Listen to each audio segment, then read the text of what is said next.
Perkenalkan, nama saya Aprilia Sofi Nurul Aini dengan NPM akhir 093. Perkenalkan, saya Aliyah Putri Syautami dengan NPM akhir 119. Assalamualaikum warahmatullahi wabarakatuh. Sebelumnya terima kasih kepada Bu Tantina selaku dosen pengampu manajemen keuangan yang telah memberikan kami kesempatan untuk mempresentasikan hasil diskusi dari kelompok kami. Jadi di sini kami akan mempresentasikan mengenai pengenalan manajemen keuangan dan analisis laporan keuangan.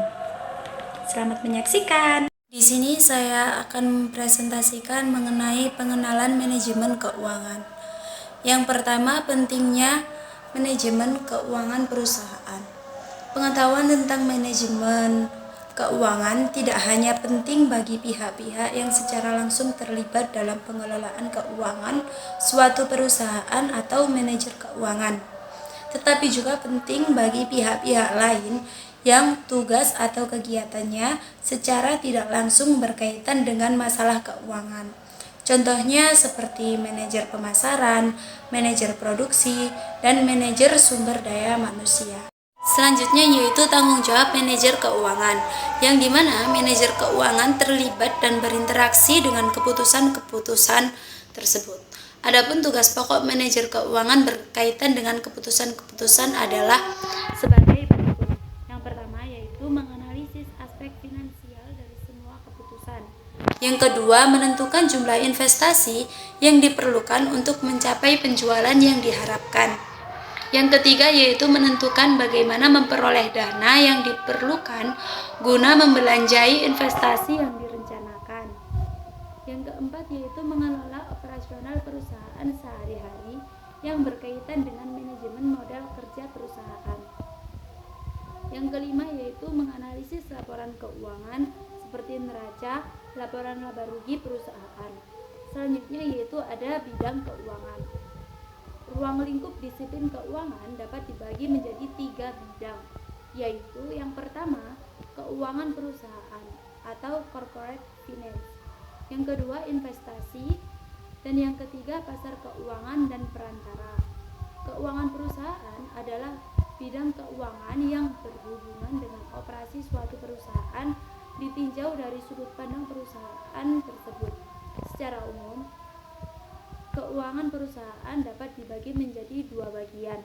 Yang pertama yaitu sisi aktiva dan yang kedua sisi pasiva.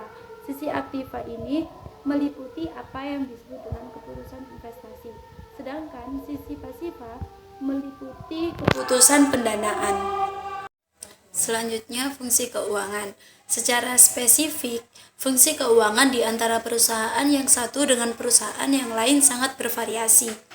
Namun, dengan para pakar di bidang keuangan sepakat bahwa ada 2 fungsi keuangan yang pokok dan berkaitan dengan keputusan keuangan, yaitu yang pertama, keputusan investasi berkaitan dengan proses pemilihan satu atau lebih alternatif investasi yang dinilai menguntungkan dari sejumlah alternatif investasi yang tersedia bagi perusahaan.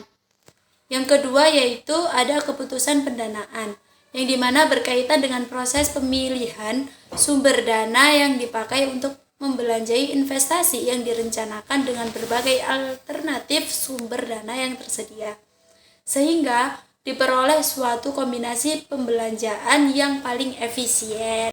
Bentuk organisasi perusahaan. Bentuk organisasi perusahaan dapat dibedakan menjadi 3 macam. Yang pertama yaitu perusahaan perorangan atau sole proprietorship. Yang kedua yaitu perusahaan persekutuan atau partnership. Yang ketiga yaitu perusahaan perseroan atau corporation.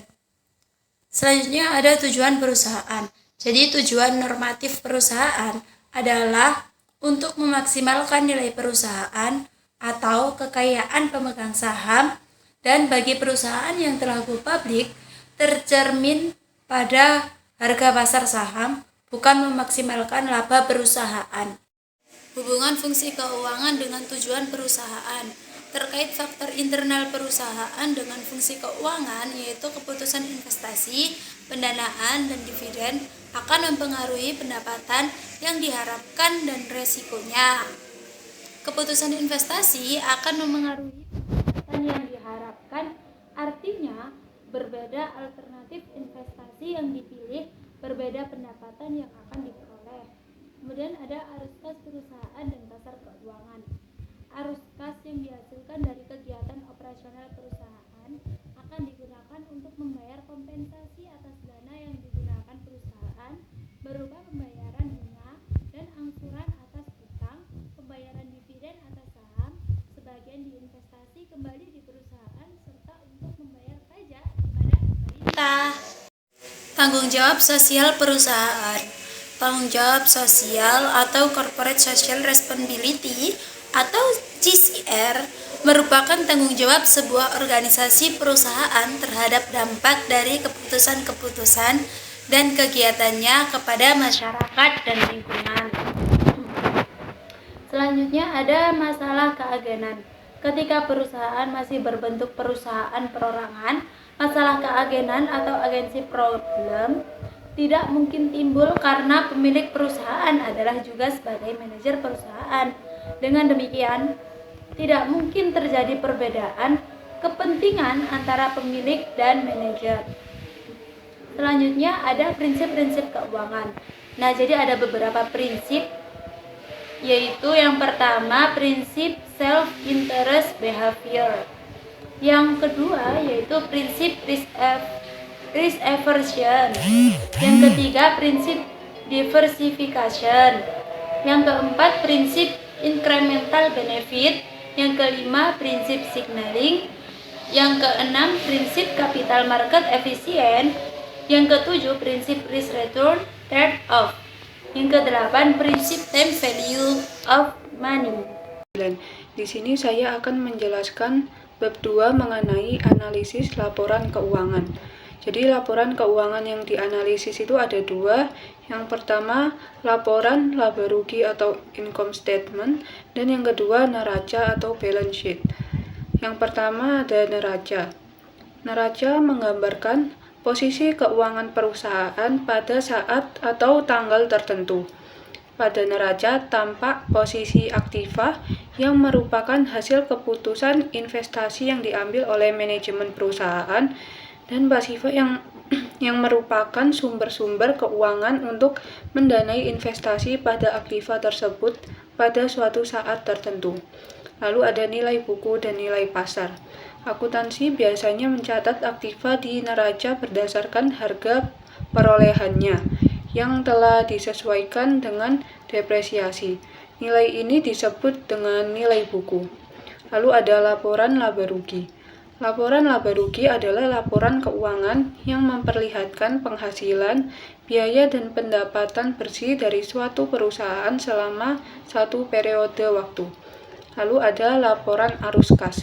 Laporan arus kas adalah laporan keuangan yang memperlihatkan penerimaan kas dan pengeluaran kas suatu perusahaan selama satu periode waktu.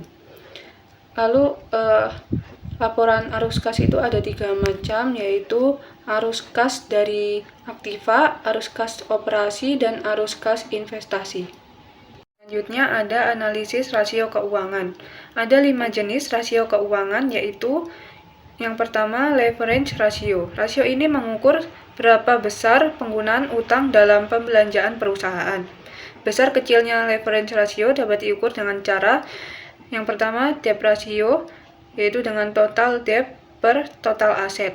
Yang kedua times interest earned ratio, yaitu dengan EBIT per interest. Yang ketiga cash coverage ratio, yaitu dengan EBIT plus depreciation per interest. Dan yang terakhir yaitu dengan long term debt to equity ratio, yaitu dengan long term debt per equity. Lalu yang kedua yaitu liquidity ratio, yaitu kemampuan perusahaan untuk memenuhi kewajiban keuangan jangka pendek. Besar kecilnya liquidity ratio dapat diukur dengan cara yang pertama current ratio, yaitu dengan current asset per current liabilities. Yang kedua quick ratio atau exit dash ratio, yaitu dengan current asset dikurangi inventory per current liability. Yang ketiga cash ratio, yaitu cash plus marketable securities per current liabilities. Lalu yang ketiga yaitu activity ratio. Rasio ini mengukur efektivitas dan efisiensi perusahaan dalam mengelola aktiva yang dimiliki perusahaan. Besar kecilnya activity ratio dapat diukur dengan cara yang pertama inventory turnover, yaitu dengan sales per inventory. Yang kedua average days in inventory, yaitu dengan 360 per inventory turnover. Yang ketiga receivable turnover, yaitu dengan sales per receivable. Yang keempat day sales outstanding, yaitu dengan 360 per receivable turnover. Yang kelima fixed asset turnover, yaitu dengan sales per total fixed asset. Yang keenam yaitu total asset turnover dengan cara sales per total asset. Lalu yang keempat yaitu profitability ratio. Profitability ratio mengukur kemampuan perusahaan untuk menghasilkan laba dengan menggunakan sumber-sumber yang dimiliki perusahaan seperti aktiva, modal atau penjualan perusahaan. Terdapat beberapa cara untuk mengukur besar kecilnya profitabilitas, yaitu yang pertama return on asset atau ROA, yaitu dengan cara earning after tax per total asset. Yang kedua return on equity atau ROE, yaitu dengan earning after tax per total equity. Yang ketiga profit margin ratio, ada 3 macam, yaitu net profit margin dengan cara earning after tax per sale, operating profit margin dengan cara earning before interest and tax per sale, dan gross profit margin dengan cara gross profit per sales. Dan yang keempat ada basic earning power, yaitu dengan cara earning before interest and tax per total asset. Lalu yang terakhir ada market value ratio. Rasio ini terkait dengan penilaian kinerja saham perusahaan yang telah diperdagangkan di pasar modal atau go public.